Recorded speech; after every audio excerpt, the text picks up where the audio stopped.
सुप्रभात बच्चों, प्रस्तुत है आज दिनांक 21/9/2020 का कार्यपत्रक।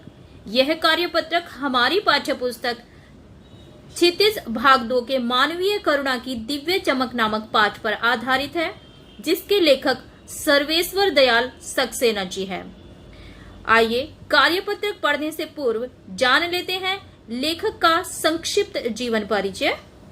सर्वेश्वर दयाल सक्सेना जी का जन्म 15 सितंबर 1927 को उत्तर प्रदेश के बस्ती जिले में एक साधारण परिवार में हुआ था। आप तीसरे सप्तक के कवियों में महत्वपूर्ण स्थान रखते हैं। शिक्षा प्राप्त करने के बाद स्कूल में अध्यापक और क्लर्क भी रहे, परंतु दोनों पदों से त्यागपत्र देकर दिल्ली आ गए और आकाशवाणी में काम किया। बाद में दिनमान और पराग पत्रिका के क्रम से उप संपादक और संपादक भी बने। आपका साहित्यिक जीवन काव्य से प्रारंभ हुआ। आपके साहित्य सृजन में कविता के अतिरिक्त कहानी, नाटक, बाल साहित्य भी सम्मिलित है। प्रमुख काव्य संग्रह है काठ की घाटियां, बांस, कपुल, गर्म हवाएं, जंगल का दर्द, खूंटियों पर टंगे लोग, उड़े हुए रंग आपका उपन्यास है आदि अनेक महत्वपूर्ण कृतियां साहित्य जगत को आपका उपहार है। खूंटियों पर टंगे लोग पर आपको साहित्य अकादमी पुरस्कार भी प्राप्त हुआ। तो बच्चों, आइए पढ़ते हैं आज का कार्यपत्रक। मानवीय करुणा की दिव्य चमक। यह पाठ, जैसा कि मैंने पहले भी बताया आपको, सर्वेश्वर दयाल सक्सेना द्वारा लिखा गया है। तो दिए गए गद्यांश को ध्यानपूर्वक पढ़िए और पूछे गए प्रश्नों का उत्तर लिखिए।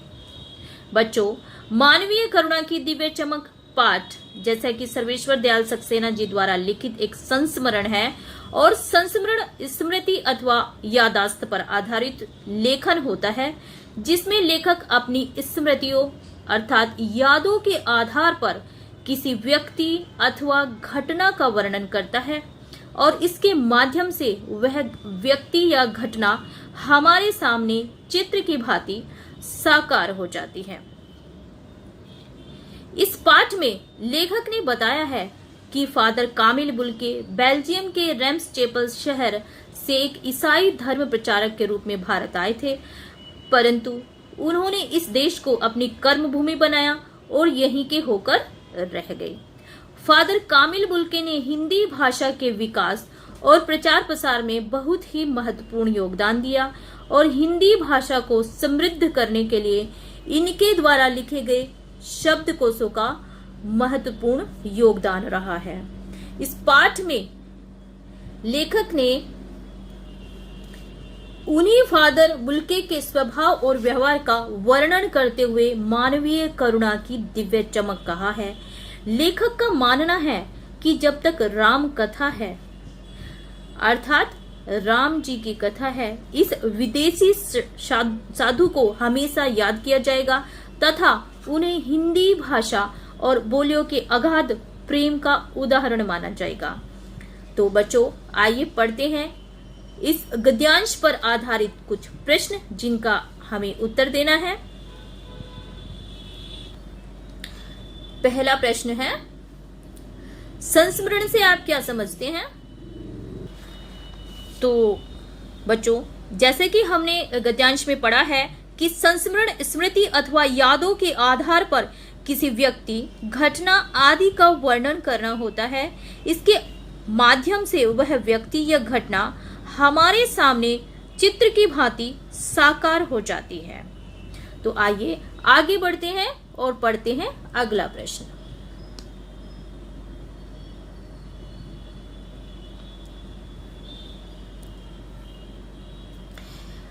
दूसरा प्रश्न है, फादर कामिल बुल्के कौन थे और उनके भारत आने का उद्देश्य क्या था? तो बच्चों, जैसे कि हमने अभी गद्यांश में पढ़ा है, फादर कामिल बुल्के बेल्जियम शहर से भारत आए थे और वे ईसाई संत थे। उन्होंने ईसाई धर्म प्रचारक के रूप में भारत में आए थे। तो अगला प्रश्न है, भारत में फादर कामिल बुल्के ने क्या योगदान दिया? तो फादर कामिल बुल्के भारत आकर पूरी तरह से भारतीयता में रच बस गए। उनका जन्म भले ही यूरोप में हुआ था, परंतु भारत में कोई यदि उनसे उनके देश का नाम पूछता था तो वे उसे भारत ही बताते थे।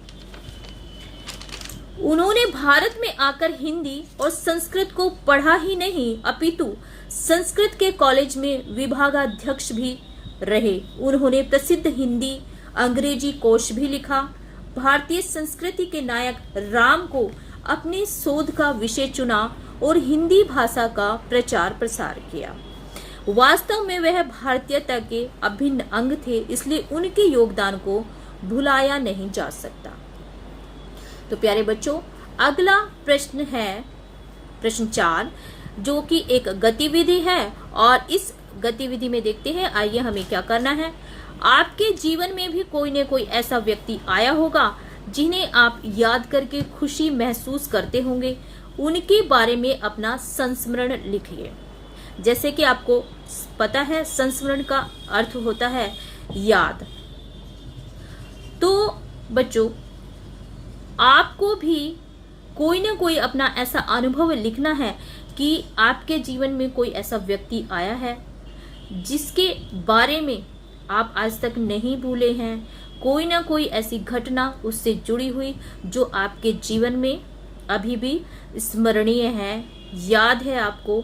तो ऐसी जुड़ी हुई आपकी कोई घटना उस व्यक्ति से, उसको आप यहाँ पर अपने शब्दों में अपने अनुभव के आधार पर साझा करेंगे इस प्रश्न के माध्यम से।